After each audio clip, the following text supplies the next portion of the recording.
اور فیشن میں بھی کافی زیادہ آگے ہیں۔ یہاں کی خواتین سونے اور چاندی کے زیورات پہننا پسند کرتی ہیں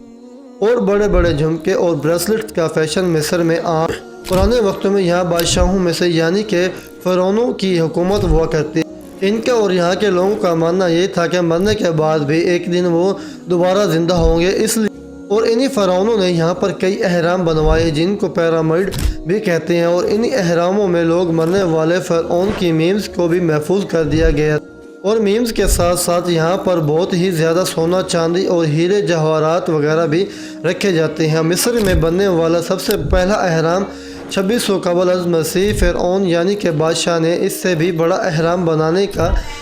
جسے آج دنیا کے پیرامڈ غزہ کے نام سے بھی جانا جاتا ہے۔ اس اہرام کو بنانے میں 20 سال سے بھی زیادہ کا ٹائم لگ گیا تھا، اور اس میں 20 لاکھ سے زیادہ چونے اور پتھر بلاکس کو بھی استعمال کیا گیا تھا۔ یہ بادشاہ اللہ پاک اور اس کے رسول کی نافرمانی کیا کرتے تھے اور اپنے آپ کو ہی خدا مان بیٹھے تھے۔ اسی وجہ سے اللہ پاک نے سینکڑوں انبیاء کرام صرف مصر کی سرزمین پر بھیجے تھے، اور اسی سرزمین پر اللہ پاک نے حضرت موسیٰ علیہ السلام کو بھی نازل فرمایا، اور کہ آپ جانتے ہوں گے کہ جب کسی بھی فرعون کا انتقال ہوتا تو اس کے سب سے فرما بردار نوکر کو بھی دفنا دیا جاتا تھا، تاکہ مرنے کے بعد بھی وہ نوکر اس کی خدمت کرتا۔ اور جب فرعون حضرت موسیٰ علیہ السلام کا پیچھا کرتے کرتے بحر کلزم کے پاس پہنچا تو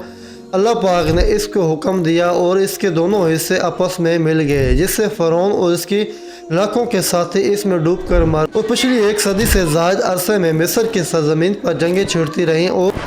1922 میں آزادی کا اعلان کرتے ساتھ ملک میں انقلابیوں نے زور پکڑا اور اپنے مطالبات کے لیے تحریکیں چلائی۔ 23 جولائی 1992 میں وہ دن تھا جب آخر کار انقلابیوں کی سن لی گئی، اور تبھی اسی دن کے مصری نیشن ڈے کے طور مانتے ہیں، اور مصر کے اہرام جو کہ آج ہمیں زیادہ تر پیلے اور براؤن رنگ کے نظر آتے ہیں، اصل میں یہ سفید رنگ کے تھے، جو کہ وقت کے ساتھ ساتھ اور موسمیاتی تبدیلیوں کی وجہ سے آج پیلے پڑ گئے ہیں، اور ان اہراموں کو دیکھ کر سائنسدان اور تحقیقات دان آج بھی حیران ہیں اور مانتے ہیں کہ ان اہراموں کو بنانا انسان کے بس میں بات نہیں، اور کچھ لوگوں کا کہنا ہے کہ کسی جدید ٹیکنالوجی یا ایلینز کے ذریعے بنائے گئے تھے۔ یہ پیرامڈ آج بھی ایک کیمسٹری ہے، اس کیمسٹری کو آج بھی کوئی بھی حل نہیں کر سکتا، اور یہاں کا موسم زیادہ تر گرم رہتا ہے، لیکن آپ جانتے ہوں گے کہ 2013 میں مصر میں 112 سالوں کے بعد یعنی پہلی برف باری بھی ہوئی تھی۔ یہ برف باری صرف اور صرف 180 سیکنڈ کے لیے ہوئی تھی، اور جدید ٹیکنالوجی اور دور کے باوجود بھی مصر کئی گاؤں ایسے ہیں جو کہ آج بھی ہزاروں سال پرانے طرز زندگی گزار رہے ہیں، اور پرانی مٹی کے گھروں میں رہتے ہیں اور اونٹوں پر سفر کرتے ہیں، اور انہی ٹیکنالوجیز ہیں کہ کوئی بھی اسے لینا دینا نہیں جانتا۔ آج بھی ایجپٹ کے ٹوٹل رقبے میں تقریباً 90% حصہ ایسا ہے جس پر صرف اور صرف ریت ہی ہے، اور اس ملک میں پانی کی بہت زیادہ قلت ہے، اور دریائے نیل میں ملک کے واحد بڑا پانی کا ذخیرہ ہے، یہ ملک کے تقریباً 95% پانی کی کمی کو پورا کرتا ہے، اور کہا جاتا ہے اگر یہ دریائے نیل کا رخ بھی آج کسی اور دوسرے ملک کی طرف کر دیا جائے تو مصر میں انسانوں کا وجود بھی ختم ہو جائے گا۔ اور اگر تعلیم کے نظام کے حوالے سے بات کریں تو یہاں کے لوگ زیادہ پڑھے لکھے نہیں، اور یہاں کے انسان کی اوسطاً عمر 70 سے 80 سال تک ہے۔ جامعۃ الازہر جو کہ مصر کی کیپٹل قاہرہ میں واقع ہے، اور یہ دنیا کے سب سے قدیم اسلامی یونیورسٹیوں میں سے ایک ہے۔ اسے 970 عیسوی میں قائم کیا گیا تھا، اور یہ آج بھی اعلیٰ تعلیم کا مرکز ہے۔ مصری لوگ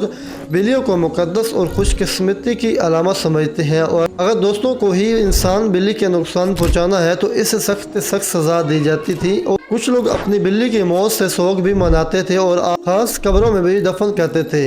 البقلیہ یعنی یہاں پر ایک ایسا گاؤں بھی ہے جس کو جڑواں بچوں کا گاؤں بھی کہا جاتا ہے، کیونکہ یہاں عام لوگوں کی نسبت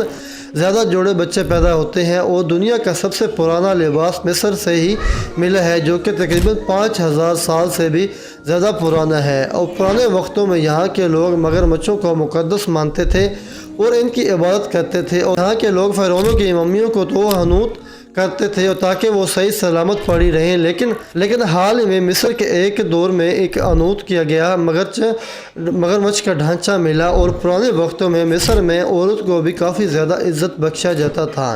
یہاں پر عورتیں جائیداد خرید سکتی تھیں اور کاروبار کر سکتی تھیں، حتیٰ کہ ایک بادشاہ یعنی کہ ایک فرعون بھی بن سکتی تھی۔ ملکہ ہدرش بسوط ملک مصر کی سب سے طاقتور عورتوں میں شمار ہوتی تھی، جس نے مصر پر پورے 22 سال تک حکومت کی تھی۔ مصری حکومت ہر سال قاہرہ میں ایک ایسی تقریب منعقد کرتے ہیں جہاں پر سینکڑوں جوڑے بغیر کسی خرچے کے شادی کرتے ہیں، اور ان جوڑوں کو گھر، فرنیچر اور بنیادی ضروریات وغیرہ بھی فراہم کی جاتی ہیں، اور حکومت انہیں تمام چیزیں دیتی ہے۔ قاہرہ میں ایک ایسے قبرستان ہے جس کو سٹی آف ڈیڈ کے نام سے بھی جانا جاتا ہے۔ یہاں پر لاکھوں لوگ آپ کو قبروں کے اس پاس رہتے ہیں اور دکھائی دیں گے، اور یہ دنیا کا واحد قبرستان ہے جس کو رہائشی علاقہ بھی سمجھا جاتا ہے۔ اس ملک کی سرزمین میں اسی قسم کے چوہے پائے جاتے ہیں جو کہ مہینوں تک بغیر پانی کے زندہ بھی رہ سکتے ہیں، اور یہ چوہے انتہائی سخت نوعیت کے ہوتے ہیں اور یہ انتہائی شدید گرمی میں بھی سروائیو کر لیتے ہیں۔ قاہرہ کے قریب ایک ایسا گاؤں بھی ہے جس کو دنیا ایلسی ہسی کے نام سے بھی جانتی ہے، اور وہاں کے لوگ یہ دعویٰ کرتے ہیں کہ وہ کبھی بھی بیمار نہیں ہوئے اور نہ ہی بیماری لگتی ہے، جس کے بعد کچھ سائنسسٹ نے تحقیق کی ہے کہ پانی پر ایک انسانوں کو بیماریوں سے روکتا ہے اور یہاں انہیں شفا بھی بخشتا ہے۔ مصری لوگ شہد کھانے کی کافی زیادہ شوقین ہیں اور شہد کو خوراک کی دوا اور جلد کی حفاظت کے لیے بھی استعمال کرتے ہیں۔ اس دور کے فرعون بلیوں کو پالنے کا بھی زیادہ شوق رکھتے تھے اور بچھو کو بطور پالتو جانور بھی رکھتے تھے، اور یہ انہیں محفوظ بھی سمجھتے تھے۔ اس ملک کا نیشنل فلاور اور اس فٹ بال میں اس ملک کا قومی کھیل بھی مانا جاتا ہے۔ اور اگر آپ پاکستانی ہیں تو مصر میں آپ سیر و سیاحت کے لیے کسی دوسرے ملک کے گھر سے جانا چاہتے ہیں، اور اگر آپ پاکستانی ہیں اور مصر میں سیر و سیاحت یا کسی دوسرے کام کے گھر سے جانا چاہتے ہیں تو پاکستانی شہری اسلام آباد میں مصر کے ایمبیسی آفس میں موجود، جہاں پر آپ کو اس ملک کا ڈائریکٹ ویزا مل جائے گا، اور اس کے علاوہ آپ کسی بھی ٹریول ایجنٹ کے ذریعے اس ملک میں جا سکتے ہیں۔ تو دوستوں، یہ تھی آج کی ہماری انفارمیٹیو ویڈیو، جو کہ امید کرتا ہوں کہ آپ کو ہماری پسند آئی ہوگی۔ اگر آپ کو ہماری یہ انفارمیٹیو ویڈیو پسند آئی ہو تو ہمارے چینل کو سبسکرائب کر لیں اور ساتھ ہی بیل آئیکن بٹن کو بھی پریس کر دیں تاکہ ہماری ہر آنے والی ویڈیو کا نوٹیفیکیشن آپ کو ملتا رہے۔ دوستوں، آج کے لیے اتنا ہی۔ نیکسٹ ویڈیو تک دیجیے ہمیں اجازت۔ اللہ حافظ۔